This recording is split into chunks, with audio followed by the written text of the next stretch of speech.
Un gran robo en el convento. Blake leyó por tercera vez el telegrama arrugado que tenía en la mano, con el ceño fruncido y pensativo. No podía entender qué clase de caso podía ser el que el cable le pedía que abordara con tanta urgencia. En realidad, no estaba seguro de qué hacer con todo el asunto. La que le enviaba el mensaje era la Madre Superiora del convento de Santa Inés, y le imploraba que acudiera inmediatamente, por un asunto de vital importancia. Pero no le daba detalles, ni siquiera una pista, sobre cuál podría ser el asunto que requería su presencia. El convento estaba en un rincón apartado de Suffolk, lejos de una estación de tren, y él se vería obligado a perder la mayor parte del día en llegar y regresar. Además, en ese momento, estaba abrumado por el trabajo. Después de pensarlo un poco más, respondió que llegaría lo antes posible. Cerrar los cabos de otros asuntos urgentes lo retrasó en la ciudad ese día, pero a la mañana siguiente, muy temprano, estaba ya en camino a Ellingham, un tedioso viaje a través del país, mayormente en lentos trenes locales, que avanzaban a un ritmo enloquecedoramente lento. El convento de Santa Inés es un edificio magnífico, situado en su propio terreno, apartado de la carretera, a unas 10 millas de Ellingham, la estación más cercana. Para llegar hasta allí, le habían enviado un carro destartalado a la estación, conducido por un hombre del lugar. Tras pedirle a éste que se detuviera primero en una pequeña posada, para reservar allí una habitación, Blake llegó a las puertas del convento. Evidentemente, lo esperaban con ansiedad, pues sin la menor demora, fue conducido a los aposentos de la Madre Superiora. Era una mujer de poco más de 40 años, extraordinariamente hermosa y de modales sorprendentemente dignos. «¿Señor Blake?», preguntó la religiosa. Blake hizo una reverencia. «Es muy amable de su parte venir a ayudarnos en nuestra aflicción. De hecho, casi diría que en nuestra desesperación. El convento ha sufrido una terrible pérdida. La caja fuerte, donde se guardaban todos nuestros mayores tesoros, ha sido forzada, y se han llevado una custodia adornada con joyas, que valía más de 9.000 libras. Pero lo más terrible de todo, es que, hizo una pausa, y luego continuó. Pero, tal vez, sea mejor dejarlo para más tarde, y contarle los detalles desde el principio». Blake asintió. «Creo que eso sería lo mejor. Después, le preguntaré sobre cualquier punto que no esté del todo claro. Para empezar, señor Blake, debe saber que el nuestro es un convento muy rico. Muchas de las jóvenes que se unen a nosotras tienen dotes considerables y algunas joyas casi históricas. El dinero lo destinan al tesoro del convento, pero las joyas se destinan al adorno de los objetos de culto que se usan en la Eucaristía. Se puede ver fácilmente que de esta manera, con el paso de los años, la vajilla y demás objetos que se usan para el altar mayor, en los días festivos, han llegado a tener un valor casi inestimable. Se guarda con sumo cuidado en una caja fuerte, especialmente construida, en una pequeña habitación contigua a la entrada de la capilla. De esta caja fuerte, que tiene 2 llaves que deben usarse en combinación, yo tengo una, y la otra la guarda la hermana, a quien le toca hacerse cargo de la capilla durante la quincena. Ahora, es época de vacaciones, por supuesto, y nadie ha tenido ocasión de ir a la caja fuerte durante 3 semanas o más, hasta ayer, cuando quise guardar algunas joyas que me acababan de entregar. Imagínese mi horror y consternación cuando, al acercarme, una mirada bastó para darme cuenta de que la habían abierto. Una inspección apresurada pronto reveló que habían sacado algunas piedras grandes de algunos de los recipientes y que, lo peor de todo, habían robado una magnífica custodia que valía, como ya he dicho, unas 9.000 libras esterlinas.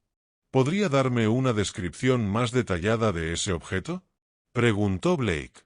Tenía 18 pulgadas de alto, con una cruz compuesta enteramente de grandes diamantes en la parte superior. El frente, la parte posterior y los lados estaban hechos de un hermoso esmalte azul profundo, colocado en marcos de oro tallado, e incrustado con diseños de grandes perlas, esmeraldas y otras piedras preciosas. En el centro de la parte frontal había un magnífico rubí, de forma ovalada, y de 1,25 pulgadas de largo, engastado en brillantes. Había sido un broche, perteneciente a la familia Richelieu, y fue fabricado, creo, por los mismos joyeros que hicieron el famoso collar para María Antonieta. Ha estado en posesión del convento durante casi 2 generaciones. Aunque aquí estamos aisladas del mundo, todavía tengo muchos amigos queridos con quienes me escribo, y uno de ellos me aconsejó que recurriera a usted, señor Blake. Nuestra única esperanza está puesta en usted, pues por encima de todo, deseo evitar un escándalo, y me temo que se producirá un escándalo si informamos a la policía. Estoy segura de que usted es el alma de la discreción. Cualquier secreto que descubra estará perfectamente a salvo. Por lo que dice, deduzco que sospecha usted de alguien en particular. La Madre Superiora vaciló. Para ser sincera, no puedo evitarlo. Me siento obligada a sospechar, dijo. La custodia no es lo único que ha desaparecido del convento. Con ella, se ha ido una de nuestras huéspedes, una muchacha por la que yo sentía un gran afecto. Probablemente, sepa usted que, de vez en cuando, ofrecemos la protección del convento a quienes, por una razón u otra, puedan necesitarla. Son libres de entrar y salir cuando quieran, y pueden recibir a sus amigos. En resumen, son simplemente huéspedes. Tuvimos aquí, hasta anteayer, a una de esas huéspedes, una tal señorita Molly Thesiger. Había sido educada aquí anteriormente. Hace un mes o así, su padre, el mayor Thesiger, fue enviado al extranjero. Ella no tiene madre, y quedó a nuestro cuidado, hasta que su padre regresara. No descubrí el hecho de que estaba desaparecida, hasta después de la pérdida de la custodia. Hicimos una búsqueda, y descubrimos que nadie había dormido en su cama la noche anterior, y que ella había desaparecido. Pero lo peor de todo, es que en su habitación encontramos esto, escondido detrás de una cómoda. La Madre Superiora abrió el cajón de su secreter, y sacó un objeto, que brilló en sus delgados dedos blancos. Era un rubí engastado con brillantes. Blake lo miró con atención. Era evidente que estaba muy ligeramente engastado en el esmalte, y que no se había necesitado mucha fuerza para soltarlo. En la parte superior, había una pequeña anilla con un único diamante engastado, lo que permitía llevarlo como colgante. Es sin duda una prueba notable, dijo pensativamente. Pero, me dijo que lo encontraron escondido detrás de un mueble, ¿no es así? Es extraño. ¿Por qué ella, o cualquier otra persona, habría escondido la joya en un lugar del que sería tan difícil recuperarlo? Quizá usé la palabra equivocada. Cuando dije escondido, respondió la Madre Superiora. Debería haber dicho que se había caído allí. Por mi parte, llegué a la conclusión de que la desdichada muchacha lo había dejado sobre la cómoda, y que en la prisa y la ansiedad de su huida lo había empujado a un lado sin querer, y había caído entre el mueble y la pared. Eso es lo más probable, dijo Blake lentamente. ¿Qué clase de chica es esa señorita Thesiger? Tiene solo 20 años, y es extremadamente bonita, un poco caprichosa e impulsiva, más fácil de convencer que de conducir, pero si tiene un defecto, es que posee una pasión casi morbosa por las joyas. No me refiero a la exhibición vulgar, pero las piedras bonitas parecían fascinarla, y las tocaba y las manipulaba durante horas. El mayor Thesiger es un hombre extremadamente rico, y la muchacha tiene una buena asignación, demasiado generosa, según mi opinión. Solo puedo explicar su acción, por esta fascinación, y por su repentina caída ante la tentación. Me gustaría, si es posible, ver la caja fuerte, y también la habitación que ocupaba la señorita Thesiger, dijo Blake. En estas circunstancias, todo el convento está abierto para usted, señor Blake. Sin embargo, debo añadir, que puedo asegurarle personalmente, que no hay nadie más entre nosotras, que pueda tener alguna relación con el robo. Todas las que estamos en el edificio, somos miembros del convento desde hace muchos años, y ya no tenemos ninguna propiedad personal propia, ni podemos utilizar cosas de valor. La Madre Superiora condujo a Blake a la pequeña habitación donde se encontraba la caja fuerte, que el detective examinó con atención. Como ya había esperado, se trataba de un objeto endeble, del que cualquier experto se habría reído. A simple vista, parecía bastante sólido y macizo, con su pintura verde y su gran manija de latón, pero era de un modelo antiguo, y las cerraduras eran de lo más sencillas. La puerta tampoco era sólida, sino que consistía simplemente en placas de hierro, con el espacio entre ellas relleno con material de embalaje. Su apertura se había logrado fácilmente, mediante el uso de un pequeño taladro y un cincel o herramienta similar. La ventana de la habitación estaba fuertemente enrejada, y habría sido necesario, al menos, 1 hora de trabajo duro, para abrirla. Sin embargo, la cerradura de la puerta de la habitación, también de un tipo bastante común, había sido claramente forzada de forma brusca. La Madre Superiora lo condujo por un pasillo, hasta donde se encontraban las habitaciones de huéspedes. Estas estaban en la planta baja, y las ventanas que daban al jardín no tenían barrotes. En la tercera habitación, se detuvieron y entraron. Este dormitorio era el de la señorita Thesiger, dijo la religiosa. Y ese es el lugar exacto donde encontré el rubí. Blake miró a su alrededor. ¿Han tocado algo aquí?, preguntó. Prácticamente nada. Di órdenes de que no lo tocasen, hasta que usted llegase. Era evidente que nadie había dormido en la cama, había ceniza en la chimenea, y la habitación estaba un poco desordenada. Un armario abierto mostraba que la joven había dejado casi todas sus cosas en su huida. ¿Puede decirme qué artículos faltan?, preguntó Blake. Hasta donde puedo decir, debe haber dejado casi todo, excepto la ropa que llevaba puesta, un abrigo de viaje forrado de piel y un sombrero. Su bolso también desapareció. Siempre llevaba una suma bastante grande de dinero en efectivo, y tenía la intención, supongo, de comprar cosas en el camino, a medida que las necesitara. Sin embargo, curiosamente, se detuvo para tomar su bolsa de viaje, bastante grande, por cierto. Blake enarcó las cejas. ¿Es posible que sea lo suficientemente grande como para llevar escondida allí la custodia? La Madre Superiora lanzó un grito. Nunca lo pensé, pero sí, es perfectamente posible. Y no le habría resultado demasiado pesada, porque era una muchacha fuerte y aficionada a los deportes al aire libre. De pronto, Blake lanzó una exclamación aguda y dio un paso adelante. Cerca de la ventana había una mesita de madera de pino, y sobre ella había un surtido de pequeñas herramientas y trozos de limaduras de metal.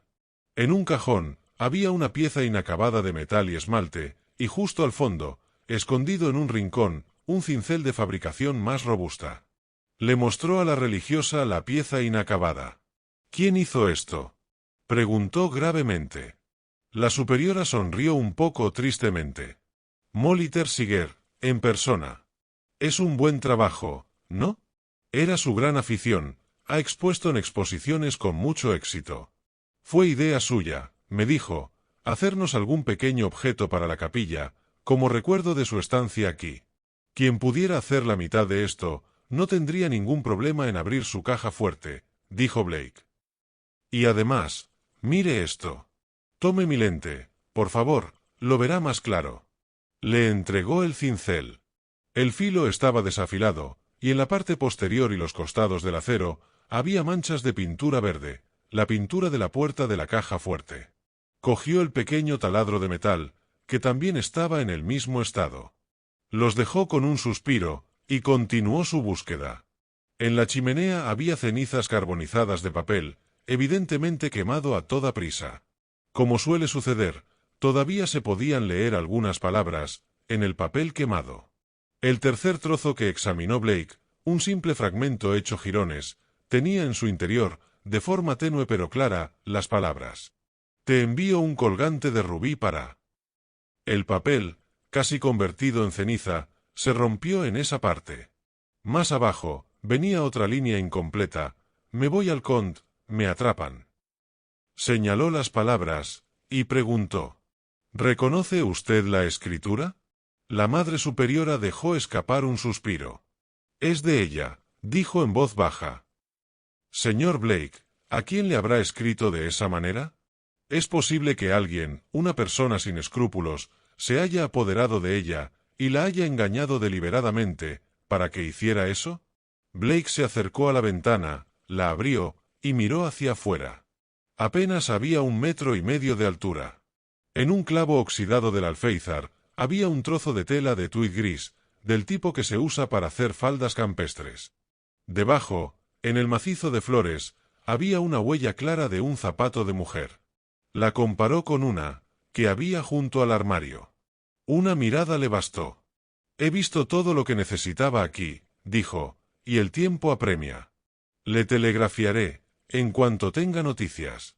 Si no le importa, me iré por el jardín. El gran deseo de Blake era alejarse y pensar. Nunca había tenido un caso que le disgustara tanto. Había formulado una teoría, en contra de sus reglas habituales, y era consciente de que tenía prejuicios, pero cuanto más profundizaba en el asunto, más se oponían cada uno de los hechos y las partículas de prueba. Quería encontrar a la señorita Thesiger y demostrar su inocencia, pero a cada paso que daba, encontraba nuevas e irrefutables pruebas contra ella.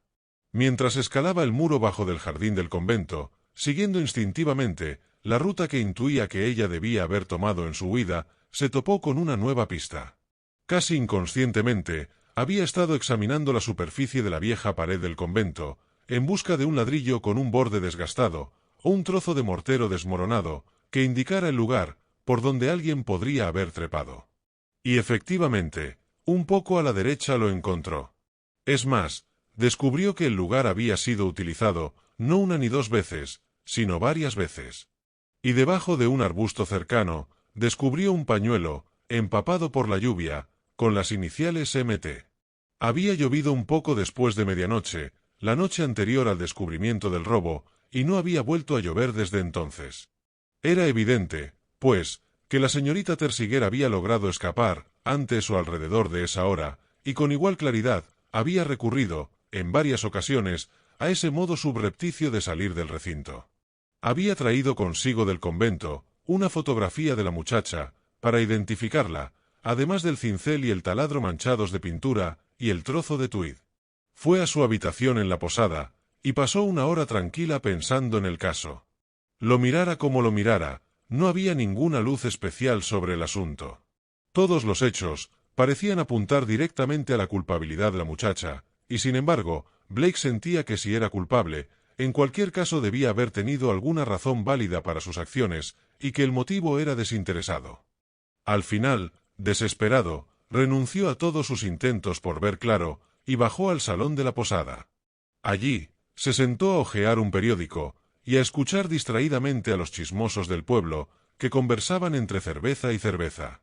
No lo hacía a propósito, pero una larga práctica le había acostumbrado a recordar cualquier frase perdida que se pronunciaba en su presencia, y eso le había resultado útil más de una vez. En esta ocasión en particular, también le sirvió, porque, habiendo recibido semiconscientemente la noticia de que la señora Weeks había tenido un fuerte ataque de reumatismo, que el comportamiento de Sophie Rain no era como debería ser, y que el herrero local estaba pasando por tiempos difíciles, y se marchaba casi de inmediato a otra parte, se enteró incidentalmente de que la pérdida en el convento era bien conocida, y que la fama de la custodia y su tremendo valor eran un tema recurrente. Había fumado su pipa, y estaba pensando en subir a acostarse y reflexionar sobre el problema, cuando se oyó un ruido de cascos afuera, y la puerta de la posada se abrió de golpe. El nuevo visitante era un joven de unos 27 años, que evidentemente estaba excitado. Guapo y bien vestido, era obvio que había cabalgado mucho, pues estaba cubierto de barro hasta los ojos, lo que, en opinión de Blake, indicaba que había recorrido una distancia considerable, ya que no había llovido allí durante el día, y las carreteras de la zona estaban secas. No miró a derecha ni a izquierda, sino que se dirigió directamente a la barra, y pidió una ración doble de whisky. El camarero le sirvió con presteza, pues al parecer lo conocía de vista. El joven bebió de un trago la bebida, y pidió otro vaso. Blake, que lo miraba por encima del periódico, enarcó las cejas sorprendido, y silbó suavemente para sí mismo. Era un buen juez del carácter ajeno, y estaba dispuesto a apostar a que aquel joven no era un bebedor habitual. Tenía una tez fresca y bronceada, una mirada clara, y una mano firme, y aun así, bebió el equivalente a 4 whiskies en la mitad de minutos. Era evidente que algo importante le había ocurrido, que le hizo perder momentáneamente el equilibrio. Pero el mentón cuadrado denotaba resolución y autocontrol, y la razón de su pérdida temporal de fuerza de voluntad debía haber sido fuerte. Como era de esperar, la dosis desacostumbrada de alcohol hizo que su cerebro, ya de por sí excitado, se confundiera un poco. Murmuró enojado para sí mismo: Sacó de su bolsillo un trozo de papel, lo leyó varias veces un poco vacilante, y luego, con un gesto enojado, lo arrojó erráticamente a la chimenea apagada, cerca de la cual estaba sentado Blake. Y arrojando un par de florines sobre el mostrador, salió del lugar sin hablar con nadie, ni esperar el cambio. Un momento después, Blake oyó la voz del joven afuera, gritando «¡Vamos, viejo bruto!» y un ruido de cascos, cada vez más débil en la distancia. «Parece que el joven Bourne está en un buen estado de ánimo», dijo uno de los campesinos sonriendo. Nunca antes había bebido un licor como ese. Blake se sentó derecho en su silla, aparentemente enfrascado en la lectura de su periódico, pero con aparente descuido, estiró una de sus largas piernas, hasta que su pie cubrió el trozo de papel arrugado que el joven había arrojado al suelo tan imprudentemente. Aprovechó la oportunidad y lo cogió con destreza.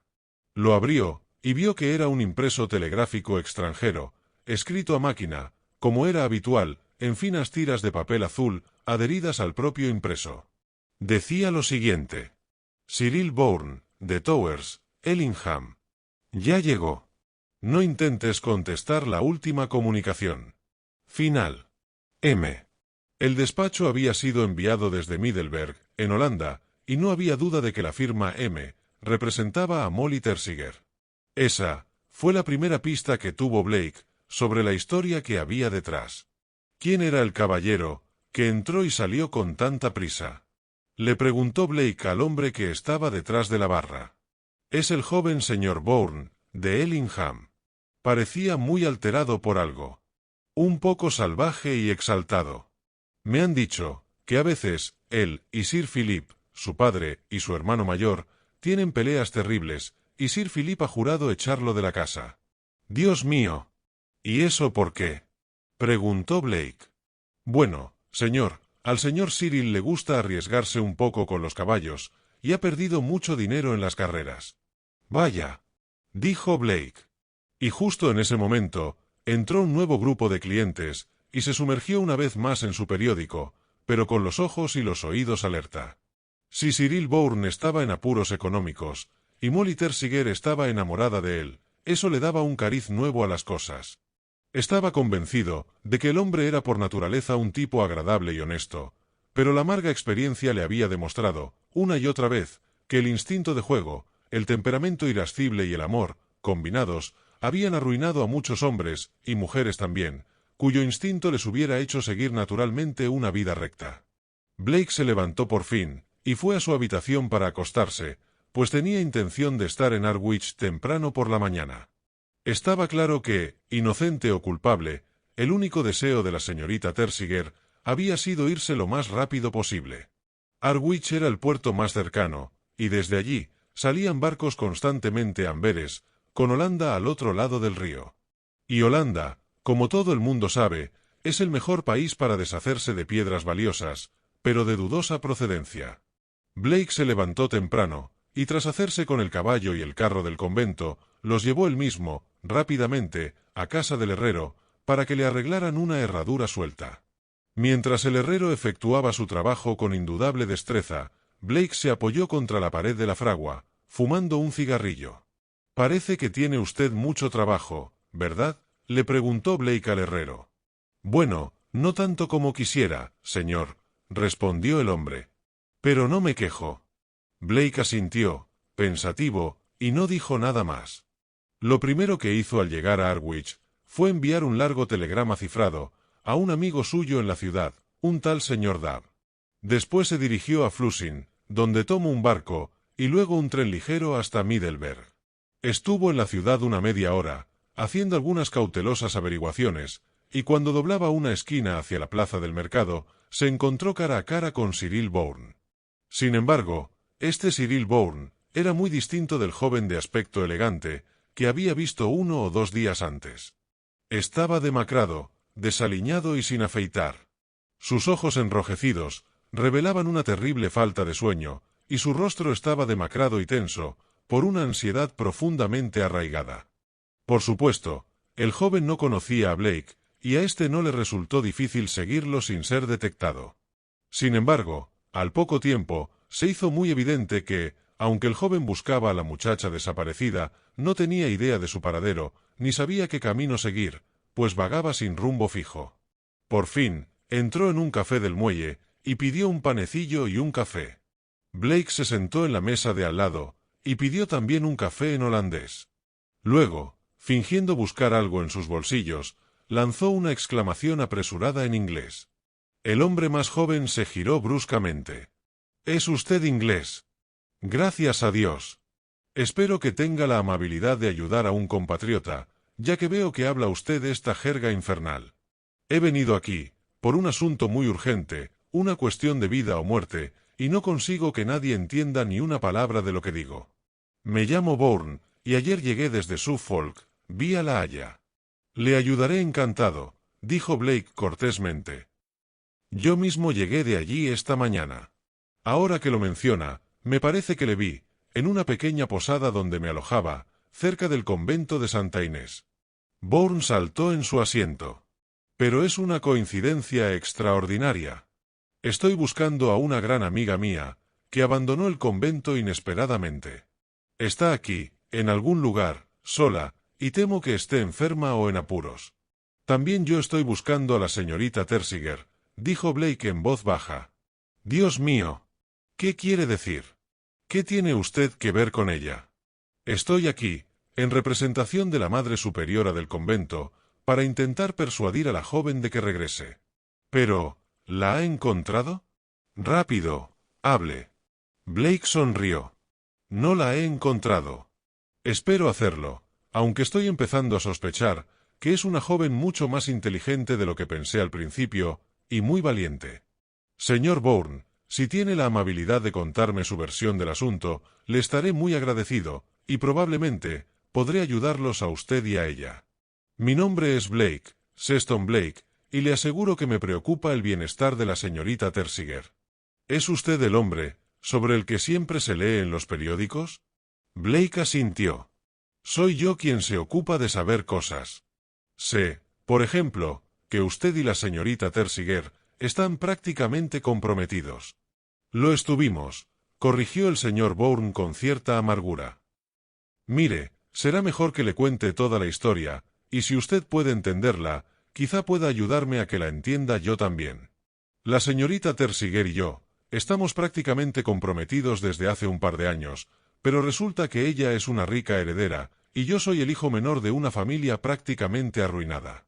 La cosa no podía ir más allá, hasta que yo consiguiera un trabajo de algún tipo, porque jamás aceptaría vivir de su dinero, y mi propia asignación apenas me alcanza para pagar mi ropa y mi tabaco.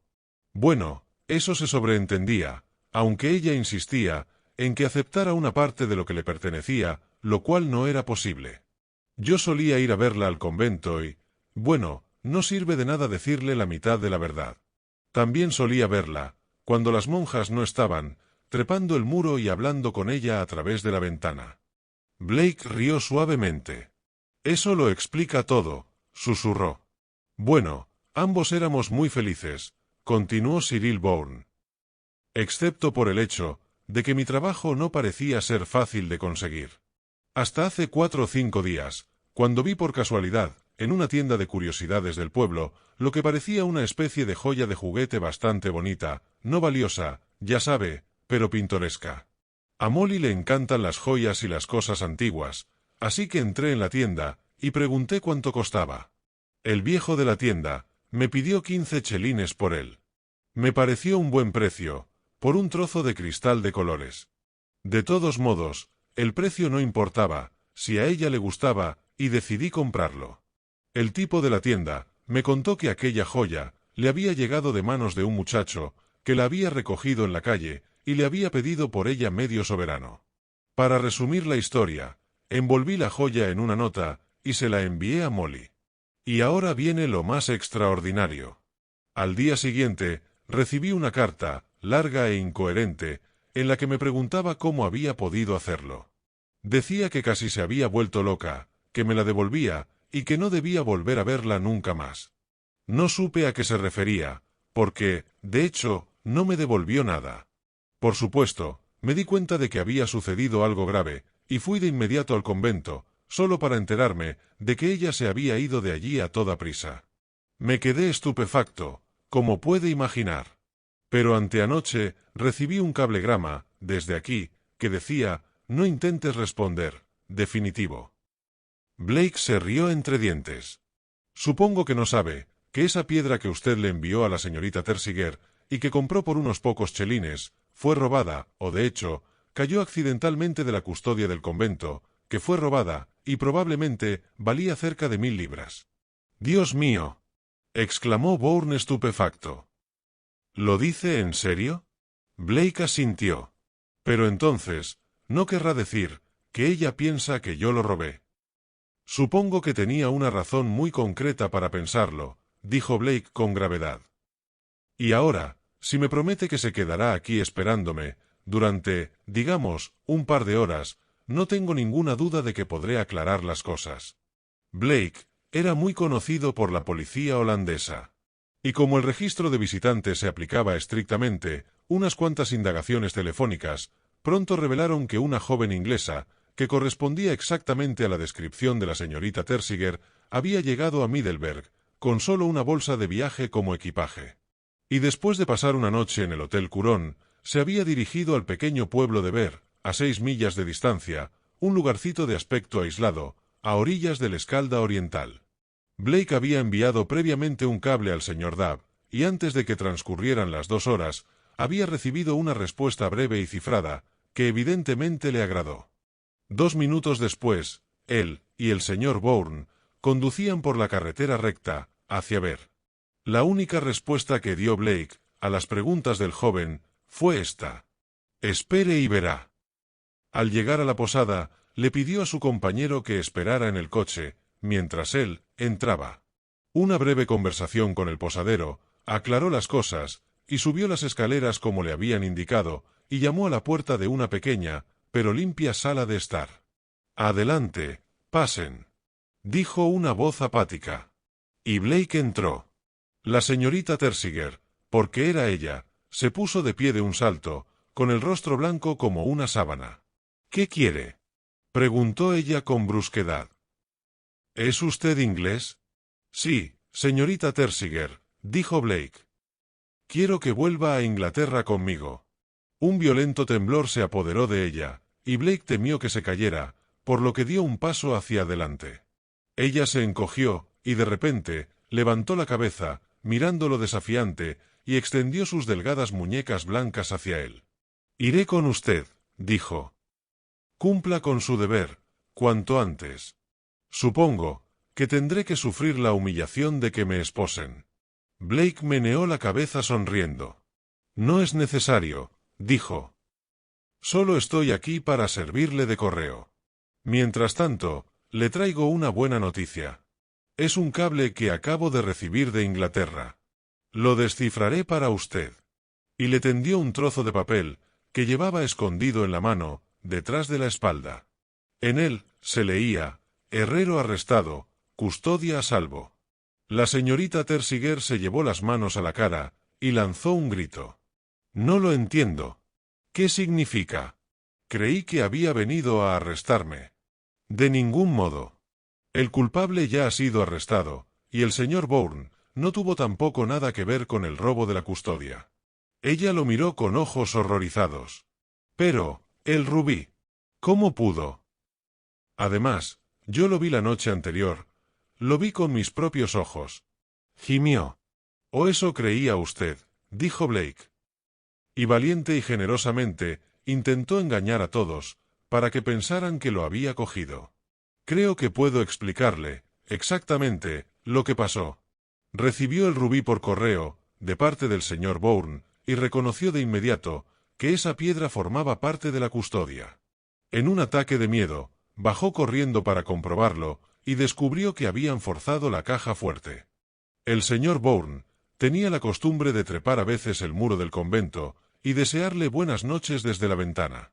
Probablemente, en una ocasión, usted lo estaba esperando y vio la figura de un hombre que se alejaba o se movía en la oscuridad. Es posible que incluso le llamara, estando segura de que era el señor Bourne, y no haya obtenido respuesta». La señorita Thesiger asintió. Así es. Lo llamé suavemente, y no me escuchó. En ese momento, creí ver que llevaba algo en la mano, y me pareció extraño. Exactamente, y sabiendo que el señor Bourne estaba en dificultades financieras, y recordando lo que había visto, perdió la cabeza y sacó conclusiones precipitadas, en un estado de pánico. Entonces, decidió tratar de protegerlo. Manchó las herramientas de metal, que usted usa para sus trabajos de orfebrería, con una pintura verde, como la de la caja fuerte, y las dejó en un lugar donde pudieran ser fácilmente encontradas, dejando pistas que llevaran hasta ellas. Eso, en sí mismo, me hizo sospechar. Le escribió 2 cartas a su prometido, con la intención de devolverle el rubí. La primera carta la quemó, y la segunda, en su excitación, la cerró, sin introducir en ella el rubí, que se había caído detrás de una cómoda. De hecho, el verdadero ladrón también lo había dejado caer inadvertidamente en la calle, mientras escapaba. Un muchacho lo recogió, y se lo vendió a un anticuario, al que el señor Bourne lo compró más tarde por unos chelines, sin conocer su verdadero valor. Lo que realmente ocurrió fue lo siguiente. El hombre que vio usted esa noche no era el señor Bourne, sino el herrero del pueblo. Oí por casualidad que el herrero local estaba en una situación muy precaria y que pronto se marcharía al extranjero. También descubrí que el valor de la custodia era bien conocido por todos en el pueblo. Además, una mirada a la caja fuerte me había persuadido de que, aunque quien la había forzado tenía conocimientos de metalistería, ciertamente no era un ladrón experto. Estaba seguro de que lo había hecho alguna persona del lugar, acostumbrada a trabajar con metales. En ese distrito despoblado, un extraño, seguramente, habría sido descubierto. Pensé en echarle un vistazo al herrero, así que aflojé la herradura del caballo durante la noche y fui a la herrería por la mañana. Vi de inmediato que el hombre estaba haciendo un buen trabajo, por lo que la historia de sus dificultades era una farsa. Investigué sus antecedentes, y descubrí que, hace algunos años, había pertenecido a una banda de ladrones de tercera categoría, en Londres. Entrar al convento, por cualquiera de las ventanas de las habitaciones de invitados, sería un juego de niños. Tras forzar la caja fuerte, el hombre cogió la custodia, y en sus prisas, debió de romper el colgante de rubíes, que estaba mal engarzado. No dije nada, pero le envié un telegrama a un amigo mío, para que vigilara al herrero. Luego vine aquí, envié un telegrama para que arrestaran al hombre, tan pronto como escuché la historia del señor Bourne, y así se hizo. —¿Cyril está aquí? —exclamó la muchacha. No me atrevo a enfrentarme a él, después de lo que había sospechado, después de lo que creí haber visto. Blake sonrió. No creo que les resulte muy difícil entenderse, señorita Thesiger.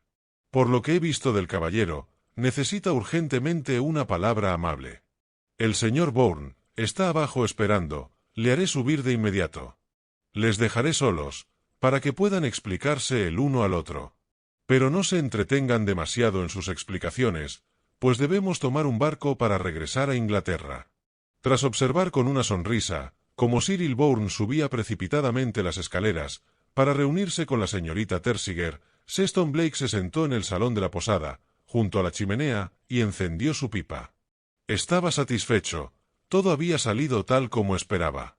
En aquellos momentos, el ladrón había sido ya detenido, y puesto a disposición de la justicia.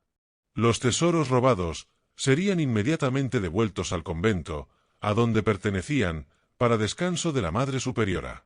La inocencia de Molly Thesiger había quedado claramente demostrada, igual que la de su prometido.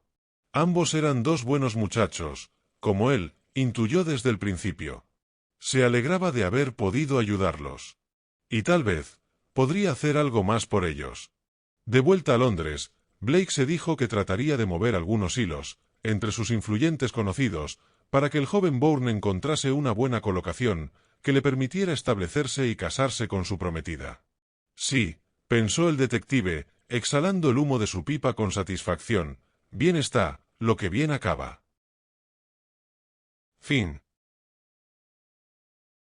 Gracias por ver este vídeo. Por favor, no olvides suscribirte, dar a me gusta, compartirlo y dejar un comentario.